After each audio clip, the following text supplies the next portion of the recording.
Bismillahirrahmanirrahim. Assalamualaikum warahmatullahi wabarakatuh. Alhamdulillahilladzi khalaqal mauta wal hayata liyabluwakum ayyukum ahsanu amala. Asyhadu an la ilaha illallah wahdahu la syarikalah wa asyhadu anna Muhammadan abduhu wa rasuluhu la nabiyya ba'dah. Allahumma salli wa sallim ala nabiyyina Muhammad ibn Abdullah wa ala alihi wa ashabihi wa man tabi'ahu ila yaumil qiyamah. Amma ba'du, qala Allah ta'ala fil Qur'anil Karim. A'udzu billahi minasy syaithanir rajim. Bismillahirrahmanirrahim. Ya ayyuhalladzina amanu taqullaha wa qulu qawlan sadida yuslih lakum a'malakum wa yaghfir lakum dhunubakum wa may yuti'illaha wa rasulahu faqad faza fawzan 'azima. Saudaraku rahimakumullah, mari kita bersyukur kepada Allah dengan senantiasa meningkatkan ketaatan dan ketakwaan kita kepada Allah. Salawat dan salam mudah-mudahan tetap tercurah kepada Nabi kita Muhammad sallallahu alaihi wasallam. Dan mari kita memperbanyak sholawat serta mengikuti ajaran-ajaran Rasulullah. Yakinlah dengan sunnah-sunnahnya kita mampu menjalankannya dengan sebaik-baiknya, kita akan menjadi orang-orang yang selamat dan bahagia dalam kehidupan di dunia ini maupun di akhirat nantinya. Setiap kita pasti menghendaki hidup kita menjadi bahagia, sebagaimana doa yang sering kita panjatkan. Rabbana atina fid dunya hasanah wa fil akhirati hasanah wa qina adzabannar. Ya Rabb, ya Allah, berikan kami kebaikan dunia dan kebaikan akhirat dan jauhkan kami dari api neraka. Doa ini sering kita lantunkan dan mudah-mudahan kita pun mampu untuk mencapai nilai doa ini dalam kehidupan kita sehari-hari. Sekalipun kita sadari bahwasanya dalam kehidupan ini ada masanya sulit, ada masanya lapang, ada masanya kita terjepit, ada kita masanya longgar dalam kehidupan. Memang dalam kehidupan juga kita sadari bahwasanya kadang seperti roda kita di atas, manakala satu saat kita harus di bawah. Dan memang Allah Subhanahu wa ta'ala juga mengingatkan kepada kita, fa inna ma'al usri yusra, bahwasanya dalam setiap kesulitan itu pasti Allah akan berikan kemudahan.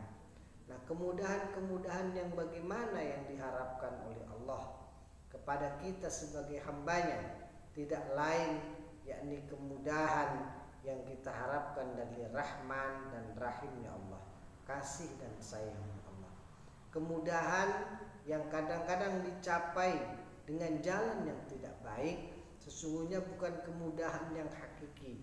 Ini kemudahan yang fata morgana, yang sesungguhnya itu dapat menjerumuskan kita di dalam lembah dosa, yang ketika nanti dalam akhir kehidupan kita bertemu dengan Allah, kita akan dimintakan pertanggungjawaban apa-apa yang kita lakukan dalam kehidupan sehari-hari. Dan sadari bahwasanya ketika orang mendapatkan kemudahan tapi tidak dengan jalan yang diridhoi oleh Allah, pada dasarnya hatinya terjepit, hatinya sesak, dadanya terhimpit. Saudaraku rahimakumullah, kelapangan seseorang bersumber pada dasarnya dari hati tiap kita. Dalam sebuah hadis Rasulullah sallallahu alaihi wasallam menyatakan, kana fi jasadi mudghah, idza saluhat saluhat sa'ir jasadu kulluh wa idza fasadat sa'ir jasadu kulluh. Dalam diri manusia itu terdapat segumpal darah. Apabila baik darah itu, maka akan baik perilaku yang dimunculkan dalam kehidupan. Buruk dalam darah itu, maka akan buruk pula perilaku dalam kehidupannya. Ala wahya qalb. Segumpal darah itu yaitu adalah hati manusia. Nah, hati inilah yang kadang-kadang merasakan terjepit, terkadang merasakan lapang. Dan hati ini sesungguhnya punya suplemen yang mestinya kita konsumsi dalam setiap saat. Apa itu suplemen supaya hati kita menjadi lapang? Yang pertama yakni bacalah Al-Quran dan maknai isinya. Pelajari apa yang ada dalam Al-Quran, sehingga dengan membaca Al-Quran hati menjadi tenang. Ketenangan yang didapat dari hasil orang membaca Al-Quran, maka ketenangan itu didasari atau diilhami oleh Allah Subhanahu wa ta'ala. Ketenangan yang hakiki apabila kita mampu memasukkan ayat-ayat suci Al-Quran di dalam hati kita. Berbeda dengan orang yang mencari ketenangan ketika tertimpa masalah, kemudian ia lari dengan hal-hal yang tidak sesuai dengan tuntunan Al-Quran, bahkan terkadang sampai mabuk, sampai dia melakukan perbuatan dosa, dia mencari hiburan di luar rumah. Apakah pulang ke rumah hati menjadi lapang? Saya yakin bukan kelapangan yang akan didapat, tapi carut marut kehancuran hati pun akan semakin bertambah. Saudaraku rahimakumullah, maka yang terbaik Islam mengajarkan kepada kita, yang pertama adalah bacalah Al-Quran dengan betul-betul memahami maknanya. Sebab dengan membaca Al-Quran paling tidak ada pahala di dalam. Yang kedua, ada nilai yang Allah masukkan dalam ruhani kita, yakni nilai ilahiyah. Semakin kita membaca Al-Quran dan memahami isinya, insya Allah ketenangan itu akan muncul. Saudaraku rahimakumullah, banyak sekali orang yang menghibur dirinya dengan nyanyian. Selesai nyanyian, selesai semua. Untuk itu sekali lagi bacalah Al-Quran. Yang kedua, setelah kita membaca Al-Quran, paling tidak sering-seringlah kita untuk bangun tengah malam, melakukan tahajud, melakukan sholat. Kita mengadu kepada Allah. Wa minal laili fatahajjat bihi nafilatan laka asa ayyab'asaka rabbuka maqaman mahmuda.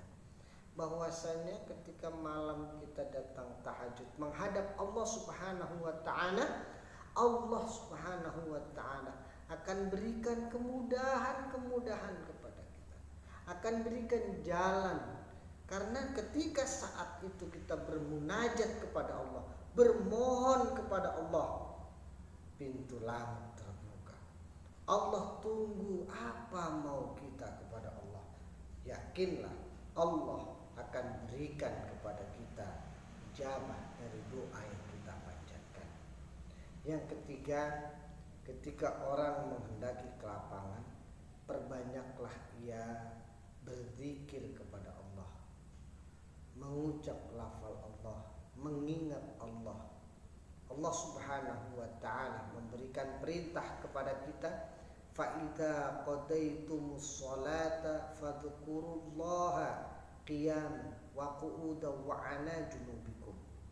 Apabila engkau selesai sholat, maka berzikirlah kepada Allah dalam posisi kamu berdiri, posisi kamu duduk, posisi kamu berbaring. Tetaplah mengingat Allah, maka hati akan menjadi lapang. Saudaraku rahimakumullah, banyak orang yang sempit hatinya. Apa yang menjadi sebab? Karena hatinya tidak diisi dengan berzikir kepada Allah. Apa yang kita ucapkan dalam zikir? Bisa asmaul husna, bisa lafaz la ilaha illallah, tidak ada Tuhan selain Allah, subhanallah walhamdulillah wala ilaha illallah Akbar. Apa saja yang diajarkan oleh guru-guru kita, zikir-zikir kepada Allah, menyebut asma Allah, memuji Allah. Ketika kita puji Allah, Allah Subhanahu wa taala akan menyayangi kita. Ketika Allah sayang kepada kita, maka kelapangan dalam kehidupan akan kita dapatkan.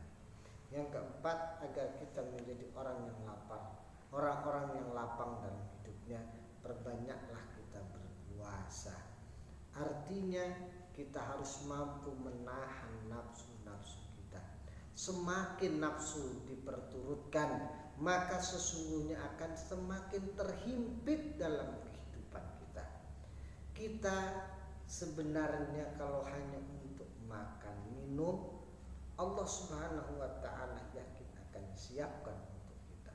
Tapi karena nafsu ini semakin lama semakin menumpuk, semakin tinggi keinginan, maka akan menyebabkan kita semakin terhimpit.